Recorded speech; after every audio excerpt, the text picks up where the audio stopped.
Hello, everyone, and welcome, Toke. Thank you for saying yes to our invitation. And for those who don't know us, I'm Narayan, and this is Erika. and we are part of the Art of Hosting China team. So she called for the first training, the first full international training happening in Shanghai in October this year. And we're having some conversations with some people who are important to us and who can give us some inspiration as we head towards the special gathering. And Toke, I'm really grateful that he could say yes, because he's been one of my most important mentors and friends throughout the years. And he was there in my first Art of Hosting training back in 2013. And I was very impressed about how he was there holding the team and how he held the training, and it's made me decide to stick to this practice and how to really be able to do that for others. And so thank you, Toke. And Toke is also one of the finders of the Art of Hosting and also some other very special communities and practices like the Flow Game and Practicing for Peace. And so, yeah, we are really happy and honored to have you with us, Toke. And our conversation is to understand a little bit about what is this Art of Hosting practice, and what's the relationship that it has to you, Toke, and to China. So maybe this could be as a beginning, if you could tell us a little bit about yourself and how the Art of Hosting came to be from your perspective, of course. Thank you. Thank you for the invitation to join you and see if I can share something that would be useful for those of you who listen.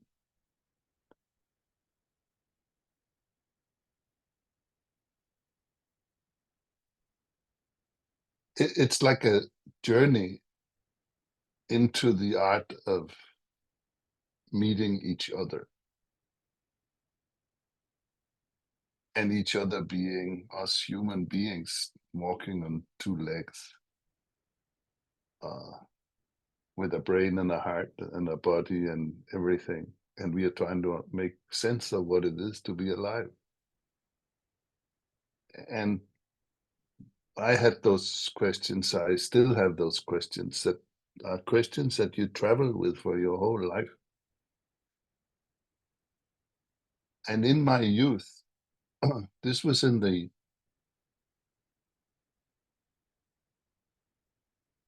1960s, this wave of poetry, of songwriting,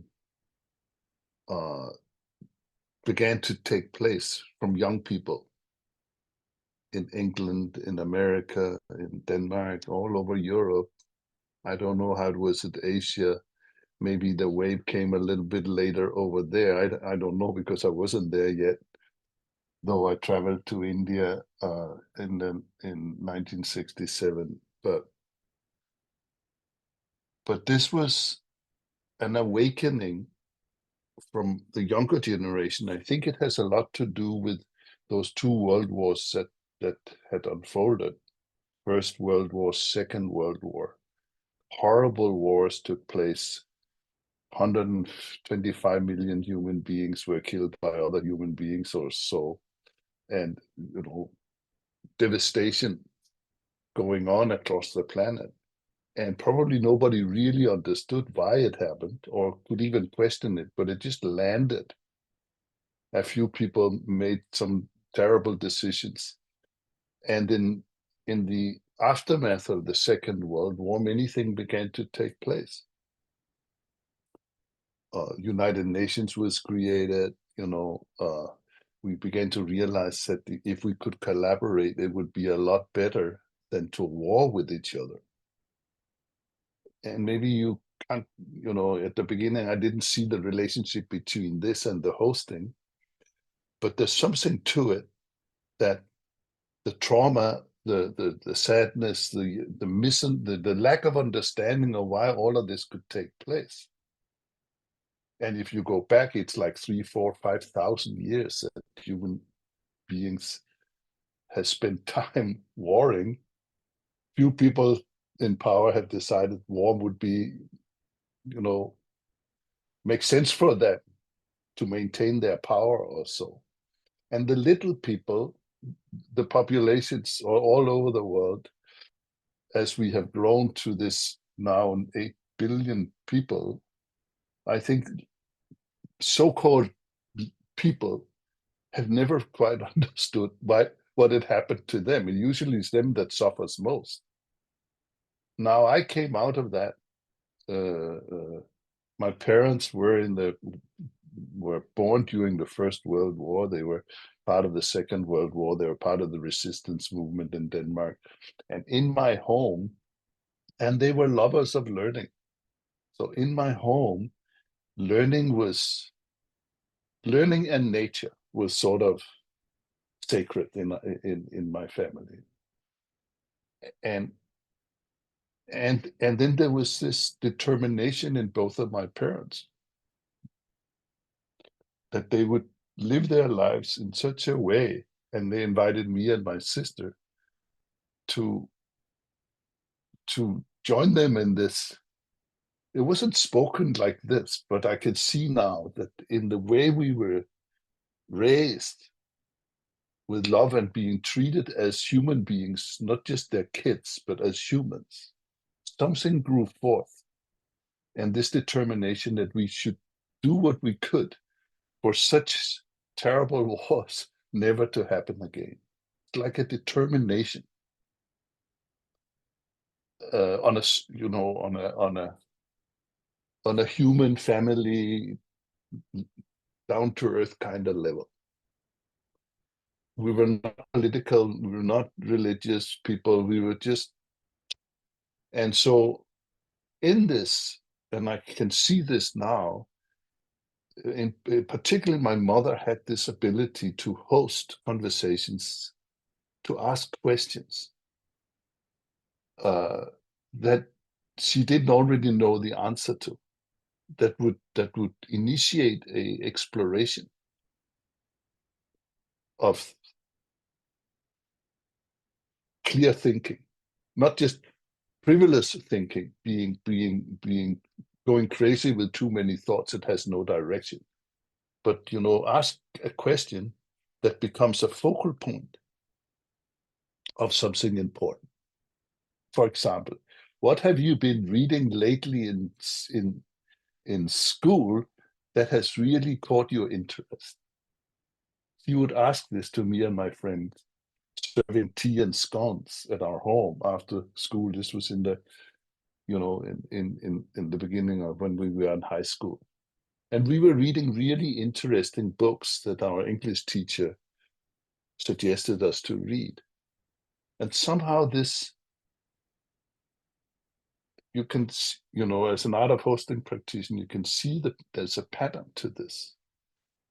Good questions that comes from a place of sincere interest to create learning, to discover both who we were and what it was, that whatever the topic of the book or the,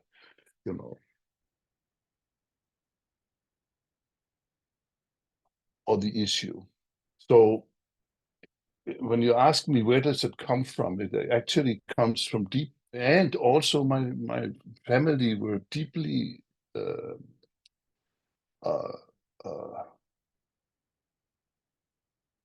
influenced by the Danish folk high schools, which was an adult education that grew out of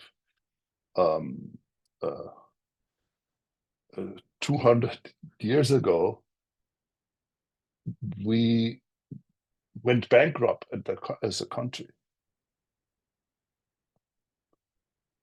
The British firebombed Copenhagen, took our fleet because we had lost the war. We had joined with Napoleon, and the English Empire won over Napoleon, and so our crazy king who had joined Napoleon, he went bankrupt because he spent all his money on parties and war. And out of this grew another movement, societal movement in Denmark, basically, for how can we learn how to live life better, and to be awake in life. And so my grandparents on both sides, my parents and even their grandparents, were part of this movement of creating the folk high schools, which became the first adult education to learn how to be a good citizen in a conscious way. You know, these schools said the purpose of them was to become awake enough so you could be conscious enough to make a conscious decisions of how you wanted to, you know, contribute to society and be a contributing citizen. Imagine this as a focus of education. So this has been in me and in also in the fabric of many families and many you know, evolutions of education and in Denmark, that this learning for life rather than degree is part of the fabric of the Danish culture. And I think it has a lot to do with what then evolved, and I have been part of with many others, to somehow uh, uh, you could say the attitude and the consciousness of the importance of learning and the importance of being awake and being appreciative for life rather than complaining about everything, which of course has to do with what state of mind do you keep yourself in. Now, the other part for me then has been that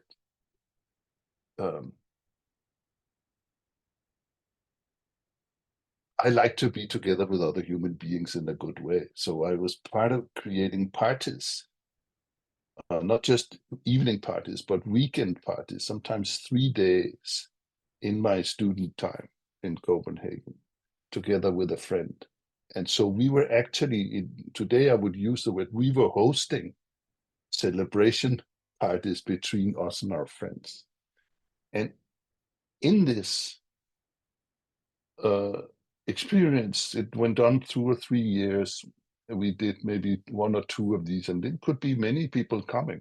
And they were very popular because something more than just, you know, drinking alcohol and dancing, something else began to take place. And I noticed that there was something that sometimes took place, that we popped out of this boring state of mind where, you know, we are arguing about what's right and wrong, or we are talking about what's wrong in the world, and, you know, and we know how to set it right.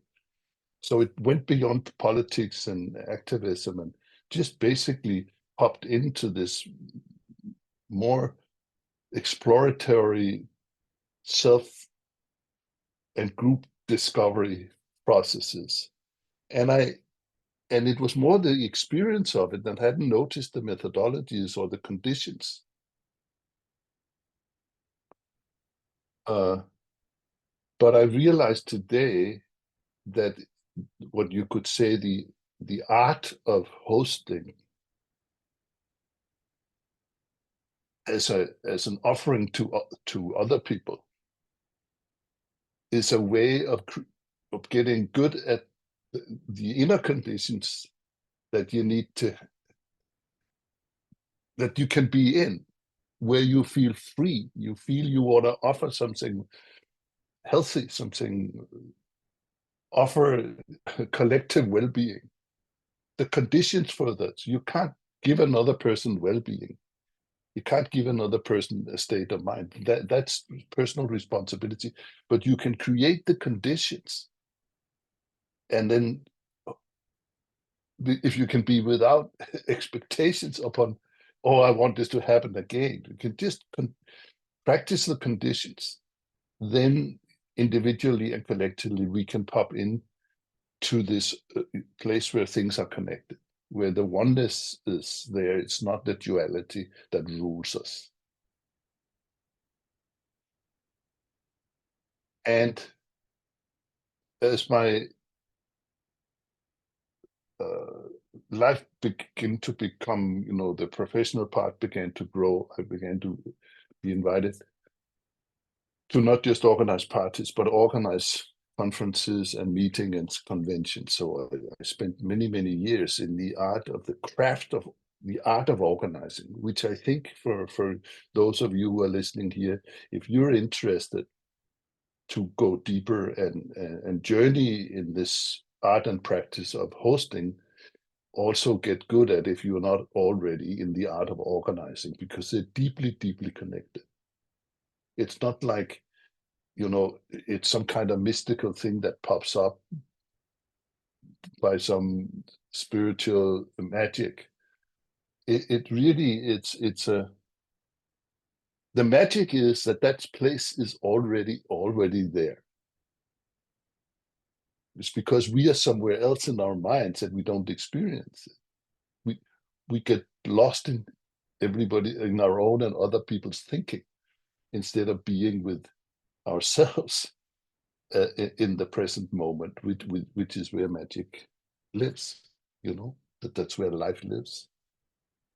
So all of this, and thank you for the question, I've never seen some of those deeper connections going back into my life. But there's something then that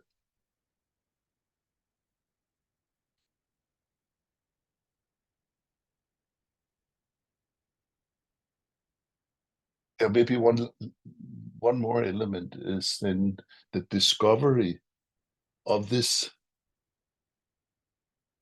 hospitality. I traveled when I was very young. I hitchhiked across Europe. I hitchhiked across Canada and the US.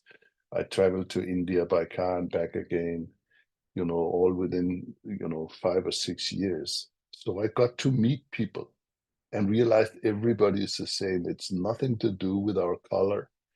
If it comes down to even our culture, it comes down to underneath all of that is our human culture. We are human beings.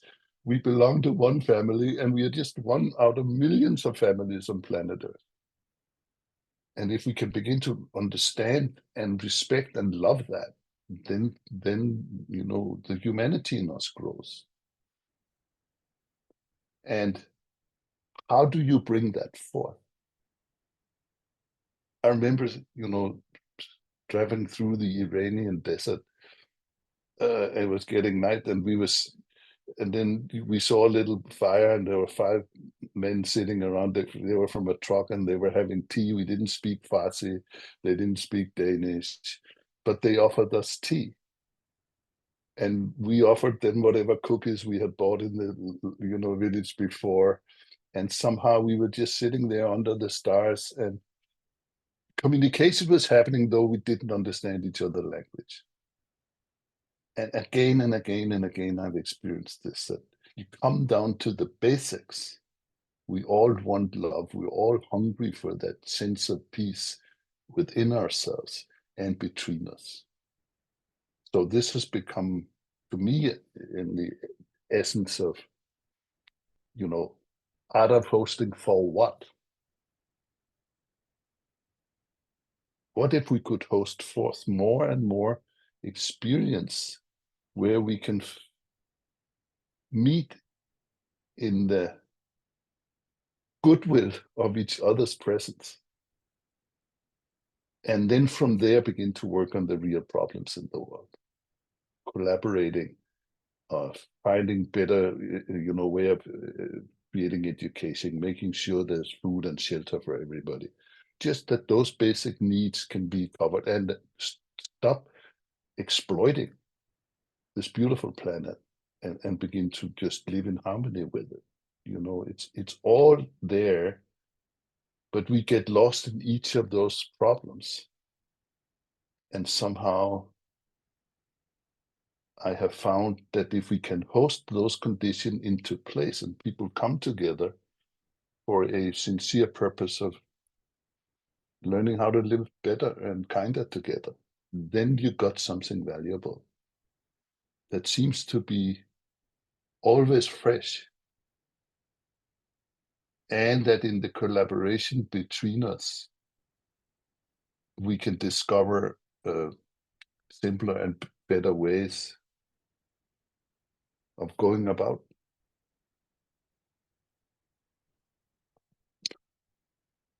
living.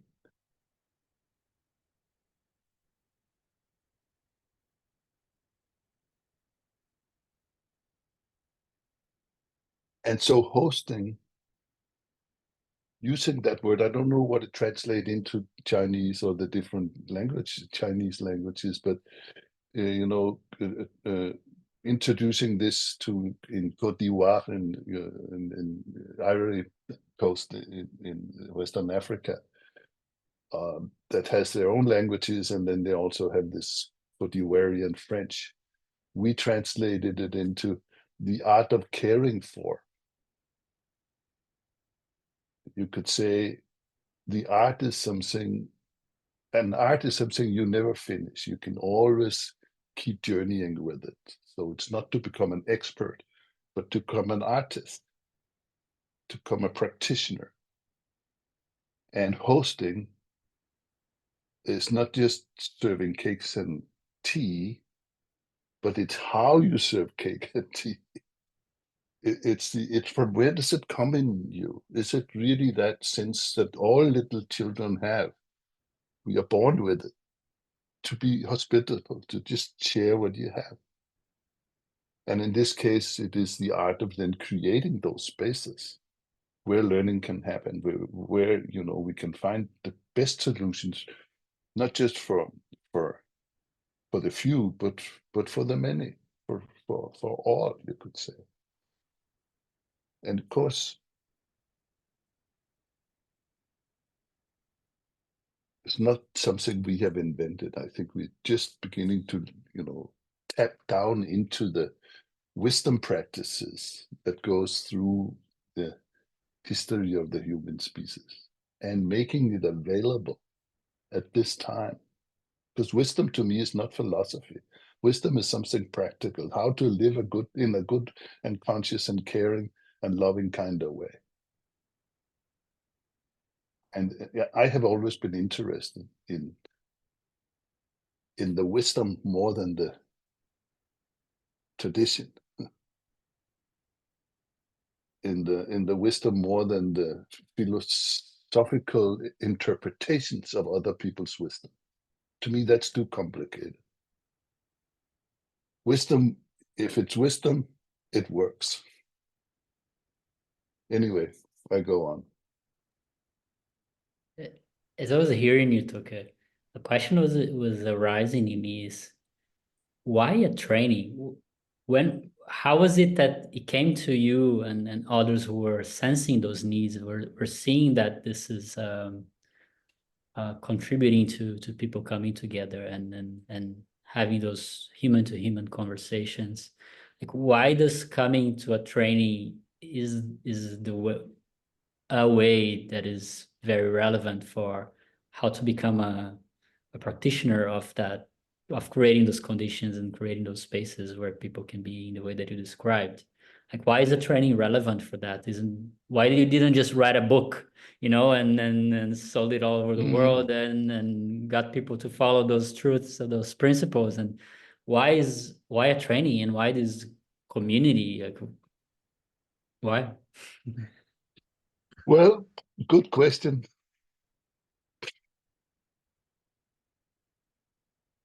And I actually think there's some good important things to understand in that question. Let's see. First of all, we were practicing this, and by practicing it, it opened up. As you know, you get better at it if you do keep on practicing something. You are getting better at being parents, because now you're a parent and there's no escape from it. And it's beautiful, but it's intensely there, bringing people together and taking responsibility for a meeting, or where that should come something useful out of it, is a responsibility. It's a practice. It's a moment to moment thing. It's a practice. So we asked by people we offered this to or was invited to host these conversations early on here in Denmark. Could you come and host this? Could you come and host this? Could you? And at one point I realized, we would die if we were going to take on all this work. And what wouldn't it be better that other people could also practice this? And so we began to experiment with trainings. You could say a training, the one that you are going to offer now in a few weeks' time, it's a doorway. And the reason we do it 3 days, we started doing 2 days, and we have experimented with this, but 3 days is enough for it to be an experience for people and not just picking up some technique. Techniques are fantastic.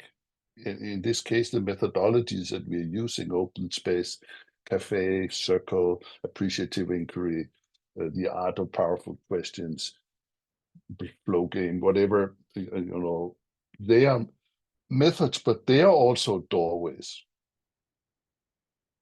into more conscious and more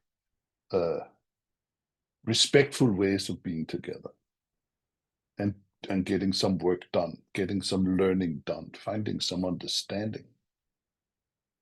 But the art of hosting training is maybe more than anything, and you could, whatever that question that you have, it's an invitation for you as yourself to awaken to the host in you, to become a practitioner rather than being, I am very good at cafe facilitation. I'm the open space guy, or I'm the circle person. The simplicity of it for me is that each of these things comes alive when we practice them. So the last many, many years I was involved in doing art of hosting trainings. In my heart, I hold the possibility that each person coming can find the practitioner in themselves and become a practitioner of practice. Do within do, Tao within Tao. You can be a mother, or you can be a practitioner of motherhood. There's a difference in your attitude, in your consciousness. You can be a parent, you can be practitioner parents in the art of parenting, and at the same time, the art of being yourself in the middle of all of this. So I found that this path of practice runs through everything. It's a possibility of how to live differently in the world. And writing a book cannot awaken the practitioner. You could in some case, but actually living through 3 days of experiencing by practicing the methodologies, making sense of it, listening to some people with some experience, offer perspective, sitting in conversations together that matter, harvesting it all of the different little practices that constitute will only come alive in the hearts and hands and being of people who are offering a sincere space by creating those conditions that allow the space of learning and us to slow down enough that we begin to come into the here and now. Now, the here and now has become a spiritual interpretation, but it's the reality. There's only the now. Past and future, past is gone, future hasn't arrived yet. And when the future comes, it becomes the now. So this, you could say this is a nice philosophy, but if you experience it, it's not a philosophy. It's we are here right now in this moment. And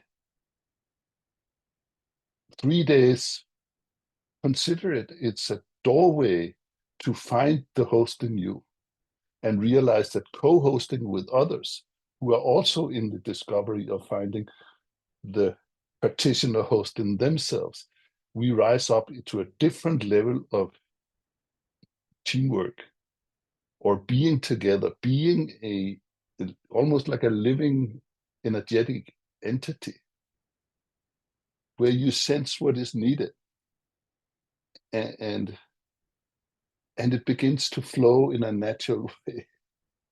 And we use the words again, forget them if you can. Just enter, take a breath, and slow down. And so we found 3 days, 4 days can be the beginning. And even people who are very experienced in many of these methodologies, 10, 20 years, have come to these training and said, there's something missing.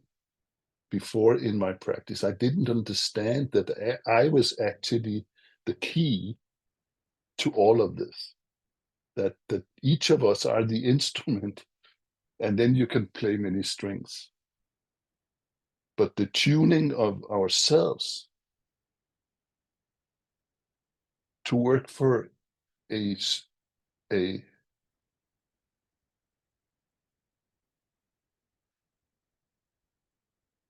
you could say, to work for one of the most profound purposes that any human being at any time and any culture could work for is peaceful coexistence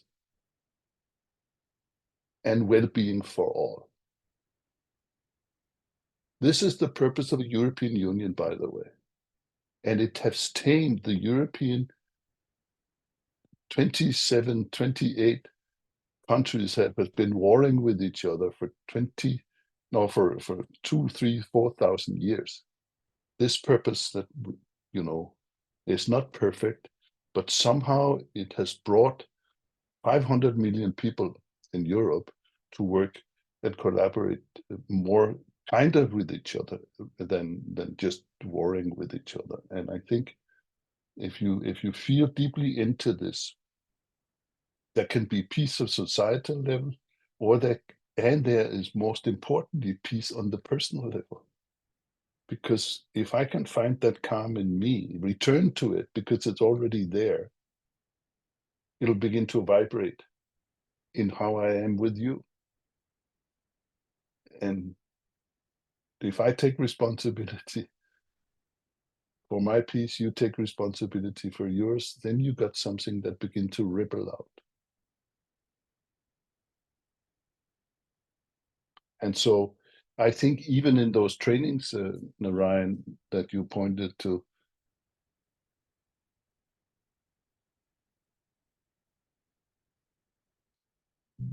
we don't talk about it as coming together to experience and practice peace, but actually it is. When we work for a purpose that is more than selfish, but it's a higher purpose that would serve the community, the village, the country, the human species, the planet, on any level of scale, you could say that in itself is a practice of peace, because we aim our life energies towards an intentionality that one day we may live kinder. Like you were saying, Nika, that it's so lovely to be in a family where there is love and respect. Why couldn't we just begin to ripple this out? And it may take many generations, but so what?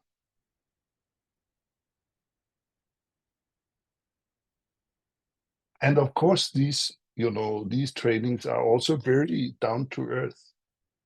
If there's conversations that you would like to offer your community or your company or your organization, you can go to a training and you can get that inspiration. You can find some practitioner in yourself, the practitioner in yourself, and also meet the other people as practitioners, not as I like him and I don't like her kind of. It doesn't matter whether we like or we don't like. Can we practice life together here and now? There's so much solution just in that. And imagine to become an artist of this kind of art. This is what it's about.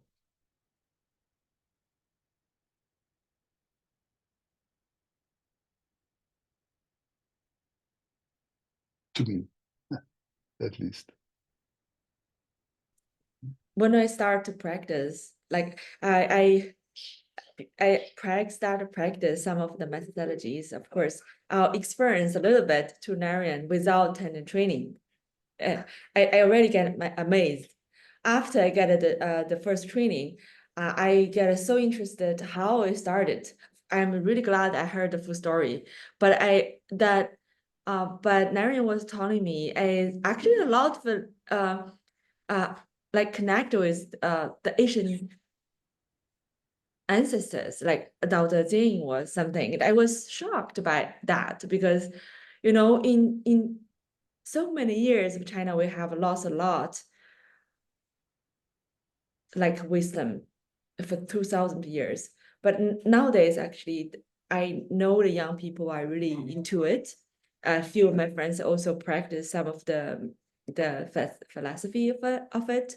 So I'm curious, like, so you share about your relationship with Tao Te Ching. If yes, it would be great. And also, how do you see the relationship between that and the art of hosting Yeah. practice methods? Like, do you see any relationship that that'll be very interesting for the people in China to hear from you? What's that? On my 16th birthday, I got from my one friend, Ulrich, 2 books. One was the Tao Te Ching, and the other was Buddha's sayings. These were small books. There was no interpretation. No philosopher had philosophized over it. It was just English translation of the Tao Te Ching and some of Buddha's sayings. I began to read these, and somehow I understood something. I got very attracted. It was like I could understand, and yet I could not understand. But it was intriguing me that don't try to change the universe. It can't be done. Become one with it. You may be helpful. Like, ooh, what is that? Become one with it. Or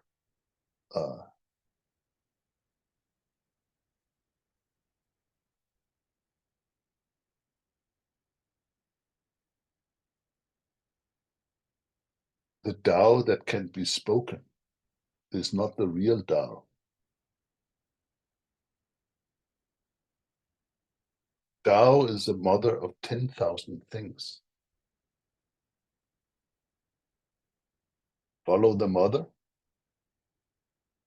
you will have harmony. Follow her children, you will be confused.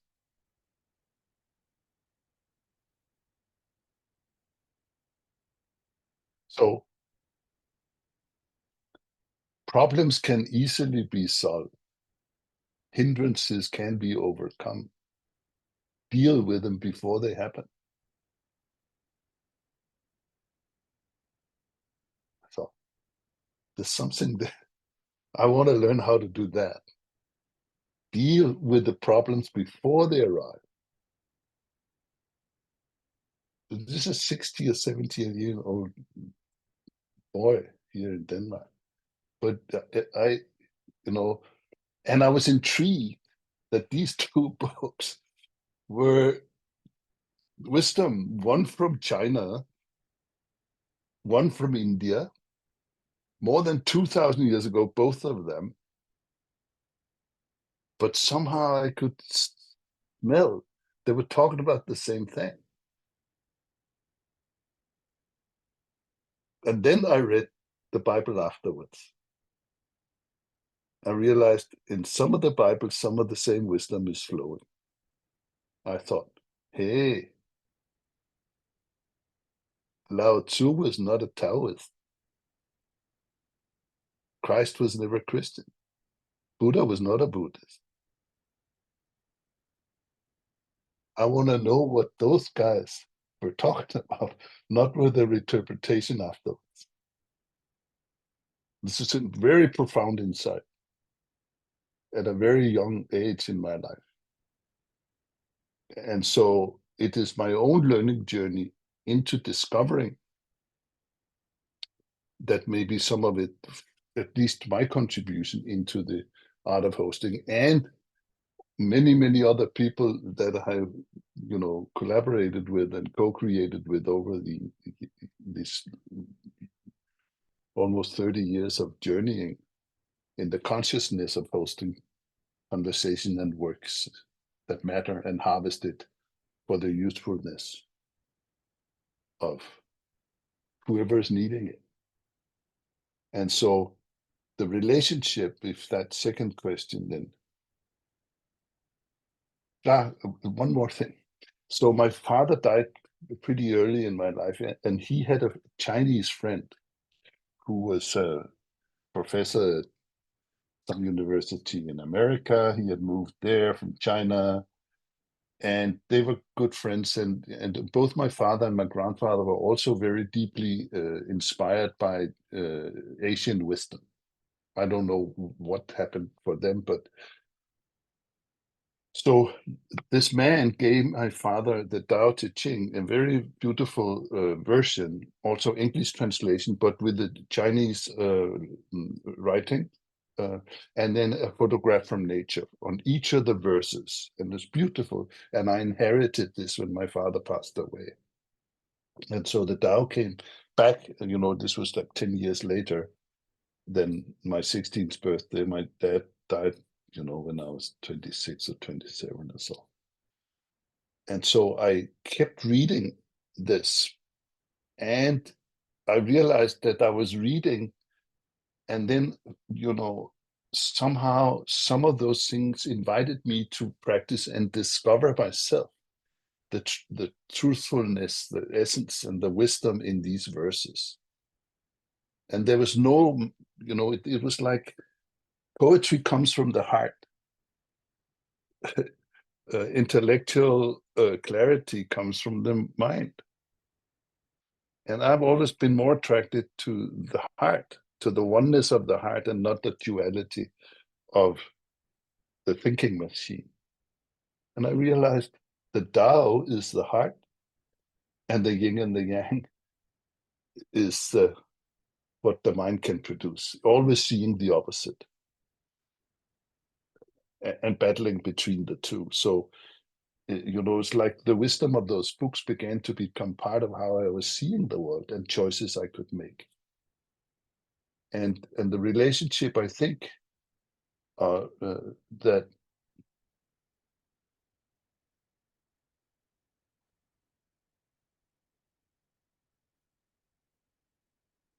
in that being in the now, I have found that that is a state of oneness. If I am in the now, if I'm right here, present, I'm not doubting whether this is right or that is right. I'm just accepting things as they are. That's the Tao. When I turn to my thinking machine and debate everything, which can be useful, be critical, not like it's wrong, but if we forget that, from the oneness comes the duality. But the home is the oneness, is the experience of being.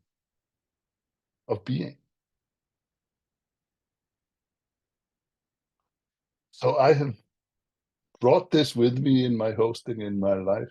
I found some practices that I practice daily that helps me return home to the breath, to the oneness, to the experience of just being.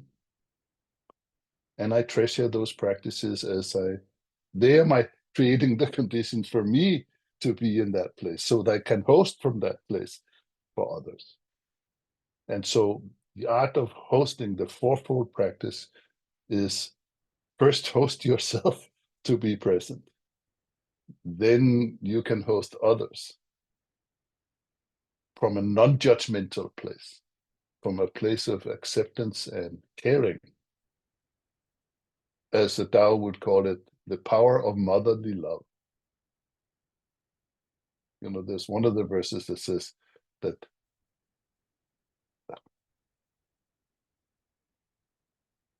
the secret of the universe is motherly love. I would send you that verse. It's just, you know, and I thought, what has motherly love got to do with the universe? But Lao Tzu, whoever he was, he saw something, he had experienced something, and he was kind enough to write it down, and people felt it valuable, and it has lasted, you know, 2,600 years ago. That poet, that little clarity manifested for that person, and he took a pen and wrote those figures, and it has traveled through the ages. And so I really trust that when wisdom is based, or I think wisdom is based in the original instructions of the universe, the you know, essences of how to live life in a good way, how to know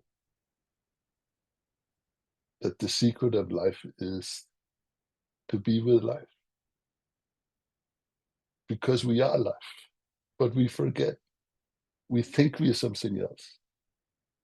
And, you know, learning to live from the heart and speak from the heart, which is I'm doing now. I have, you know, to me, I have not, these words comes in this moment. And I've taken that step many years ago that I would speak from the heart. Not try to be smart, but speak from the heart.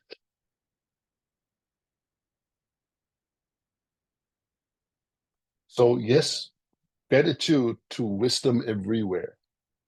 And I think, you know, part of my generation was also, we had the materialism of the West. Though we have benefited from it, certainly, had, you know, we could travel, we had reasonably good economy from our parents and all of this. But what we were hungry for, and I was certainly hungry for, was to find the kind of wisdom that would help me in my life and would help me be a member of the human race to live peacefully and kindly upon the earth. And the hosting and harvesting,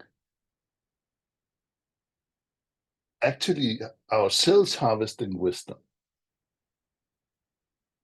in the here and now, which is, you know, we haven't talked much about in this conversation, but harvesting is, you could say, to become a practitioner is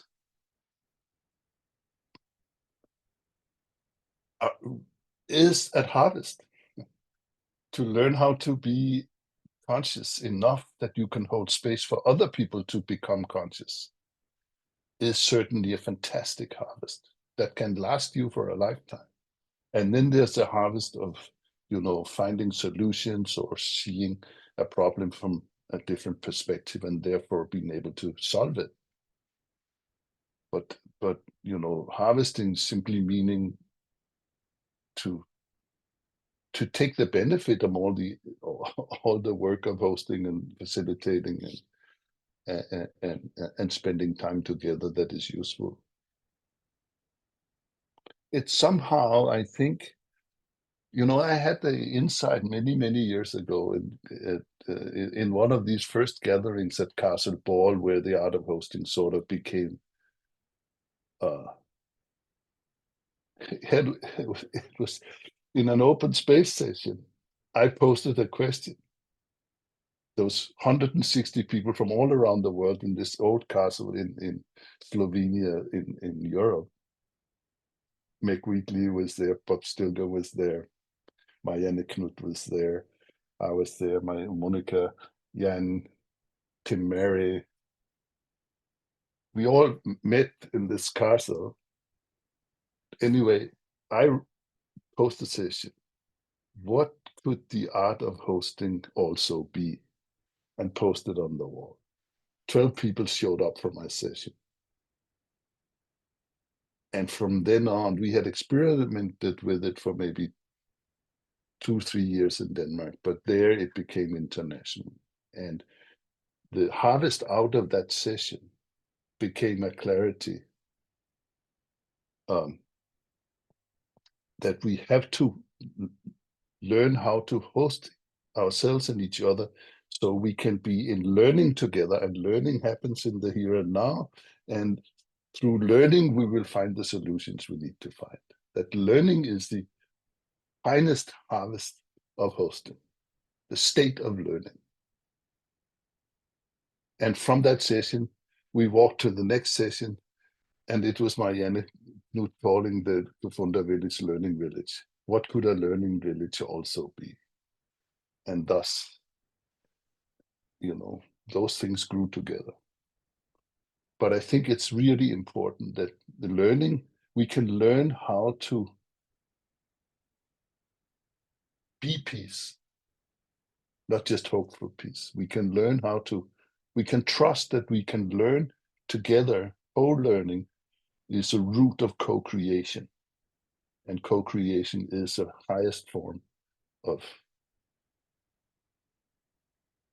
collaboration. Because not just do we find a solution outside ourselves, but we strengthen the relationship of trust and respect and love for each other. As humans, not as identities, but as the human beings that we really are. And even if you experience that once in your lifetime, it's a possibility you will never forget, and you will become more hungry for living like that. And so you could say,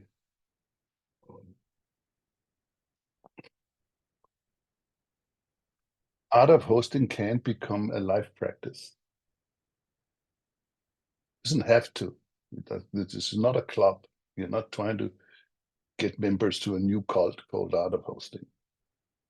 This is just absolutely down to earth kind of stuff that can be used in any context, anywhere. And it is now across the planet. This is just like a living system, slowly. And it's beautiful that you are doing the effort of offering this in China, in and for China, or the people who will show up.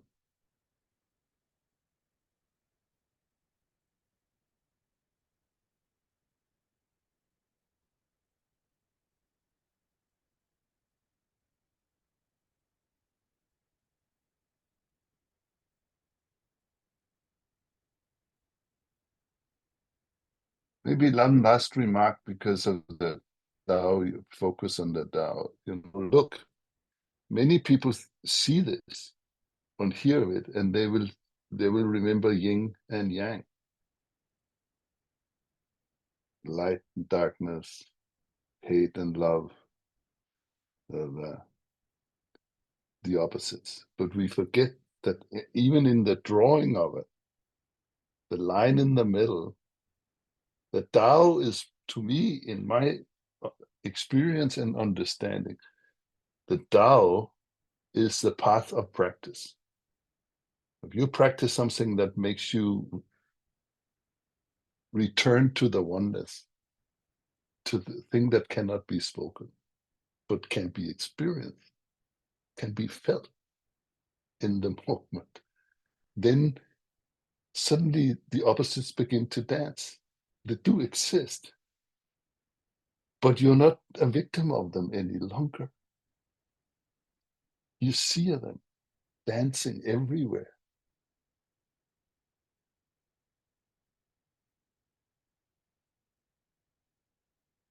But that which seeing it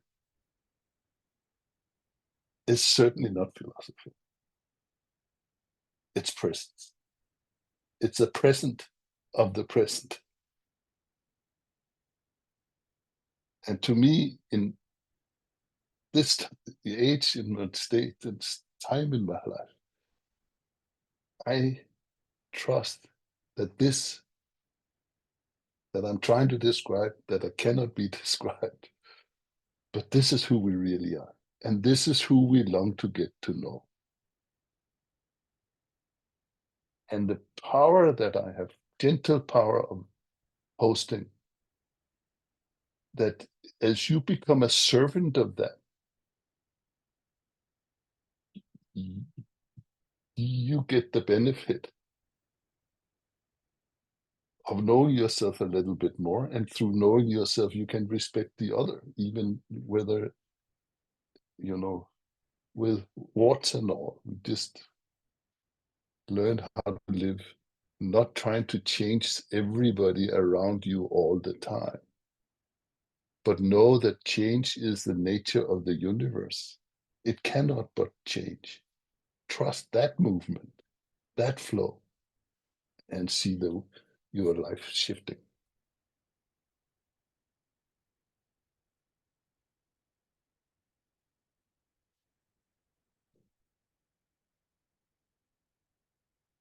I had an experience of, maybe I'll end with this, 2004, first Art of Hosting in Zimbabwe. 50 people coming from all around Zimbabwe. They didn't have any idea what Kufunda, this was in Kufunda village. You know, there's this one guy, he was this a student, engineering student from one of the universities in Zimbabwe. And he has gone through the first day of the Art of Hosting training.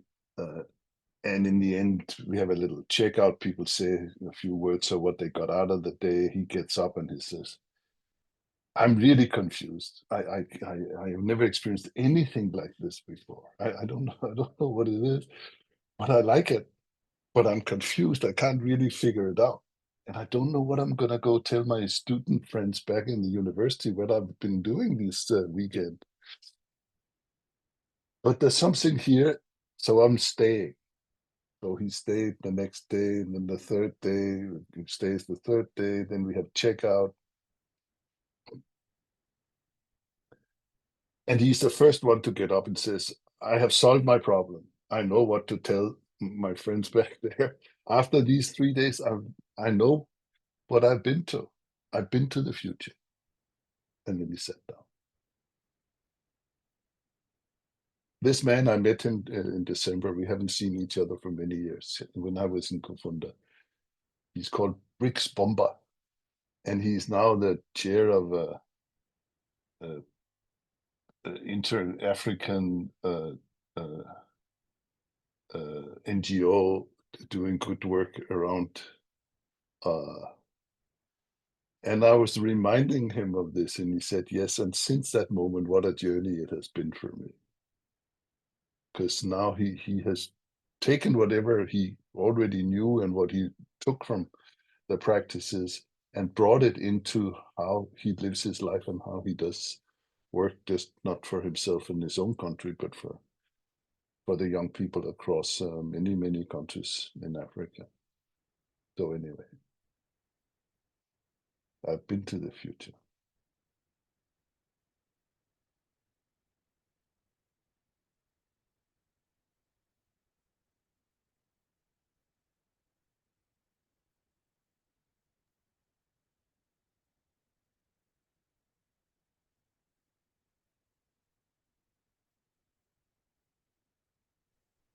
That was beautiful. Thank you, Toke.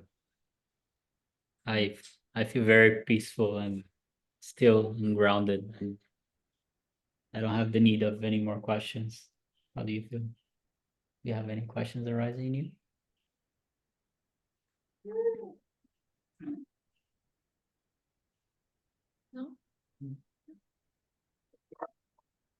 I know. I maybe would like, go ahead.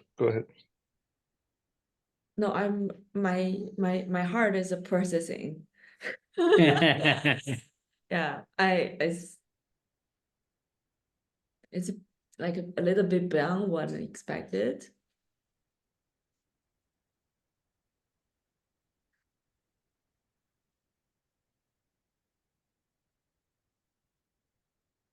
Now, knowing that other people will be watching some of this, I wanted to add a couple of things, if I may. Now, as this conversation has unfolded, and I think prompted by your question around the Tao Te Ching and the Asian wisdom, or the wisdom also existing in Asia, because I don't think wisdom actually, in its essence, belongs to any culture. It belongs to life. And when we poke into it, but I wanted to make a link to those of you who would want to deepen your practice through going to this training and maybe begin to work together with other practitioners to host the conversations that matter for your communities. Now, so this personal experience of peacefulness and centeredness and finding the simplicity in things rather than the complication is a gift. Certainly, even if you were not hosting anything. But when you take that, because this is I'm trying to describe inner strength, I realize. The kind of strength it takes to be able to be invited into environments that are in conflict or are stuck somewhere. They can't find, they're battling, the opposites are battling rather than finding the higher ground of solution. And so I think the personal fine-tuning and beginning to draw on your inner strength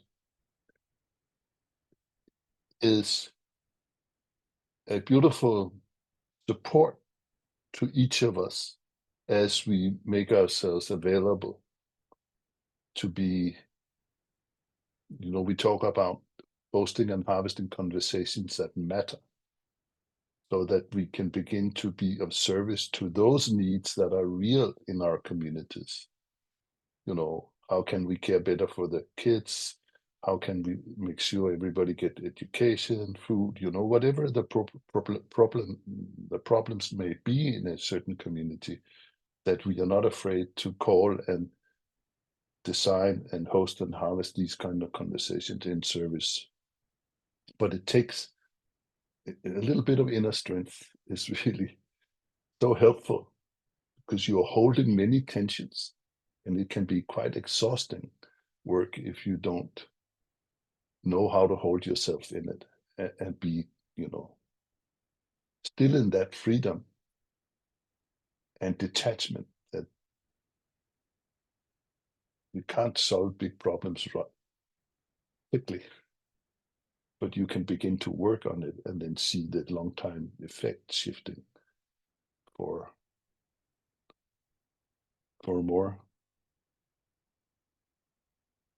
more of that stuff we all longing for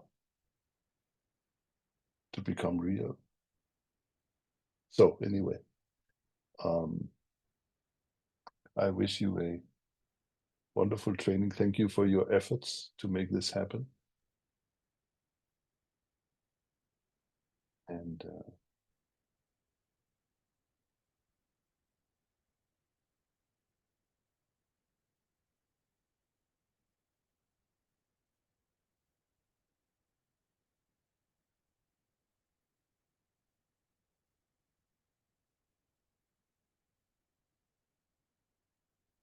there is that bridge between our inner work and the work we can offer in the world. And I think actually consciousness and willingness to be a host, to offer some motherly and fatherly love, not just to your kids and to each other, but to offer it. It can be an act of love. And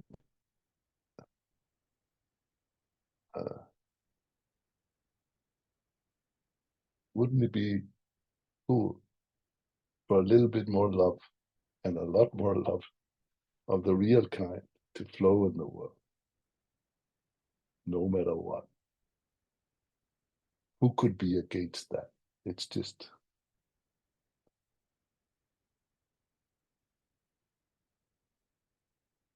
I think we are more hungry for love and peace than we are willing to admit. And when the heart opens, it's just that little kid inside that says, I just want a hug, you know? I just want to